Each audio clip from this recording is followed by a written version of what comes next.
Hello, my dear students. This is Abhishek Mishra, Faculty of Social Studies at Mount Litera Z School, Jhansi. In this video, I am going to teach you Class 10th History, Chapter number 2, Nationalism in India. So here I am going to start this video with the topic Satyagrah movement. So here we are going to study about the movement that was started by Mahatma Gandhi when he returned to India from South Africa after completing his degree of barristry in January 1915. As you know, he had come from South Africa where he had successfully fought against the racist regime with a noble method of mass agitation which he called Satyagrah. So what was Satyagrah? Satyagrah was a peaceful or noble method of mass agitation.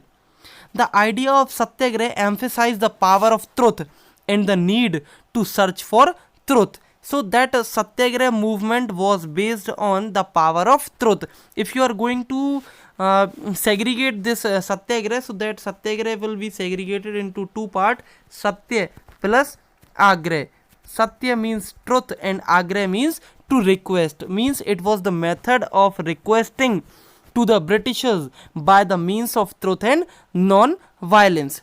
It suggested that if the cause was true, if the fight for the struggle was in the search or in the cause of truth, if the struggle was against injustice, then no physical force is necessary to fight the oppressor.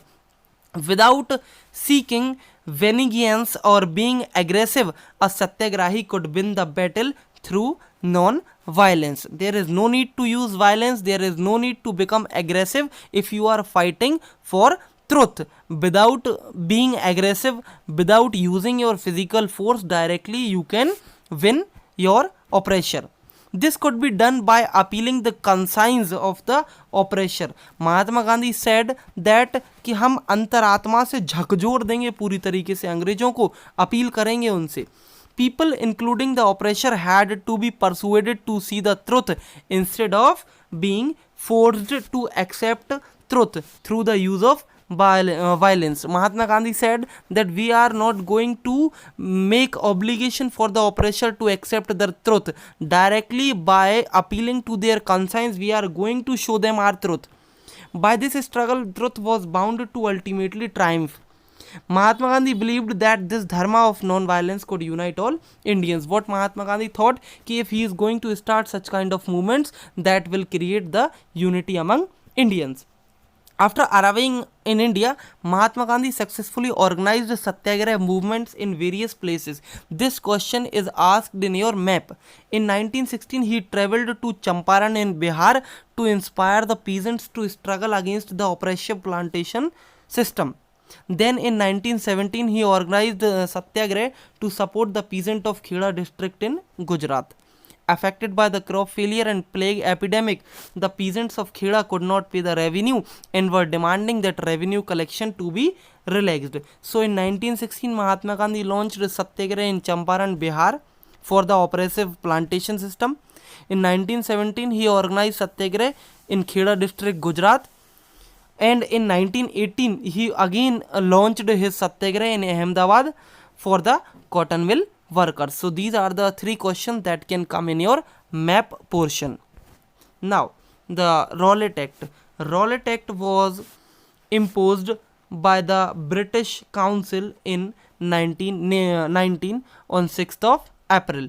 This act had been hurriedly passed through the Imperial Legislative Council despite the united opposition of the Indian members. Means Indian members were not in the favor of this Rowlatt Act to be passed by Britishers. It gave the government enormous power to repress the political activities and allowed detention of political prisoners without trial for 2 years. If the Britishers found any of the Indian doing any national activity or revolting against the Britisher, so that Indian can be detained into prison for 2 years without any legal justification.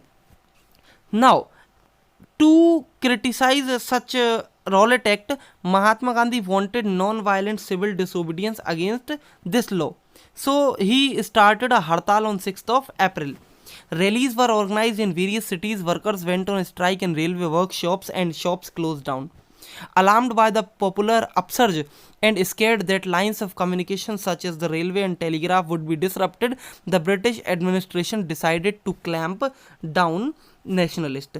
Local leaders were picked up from Amritsar and Mahatma Gandhi was barred from entering Delhi. मतलब they put hurdles on Mahatma Gandhi to enter in Delhi, and they also sent some local leaders to the prison. On 10th of April, the police in Amritsar fired upon a peaceful procession, provoking widespread attacks on bank, post offices and railway station.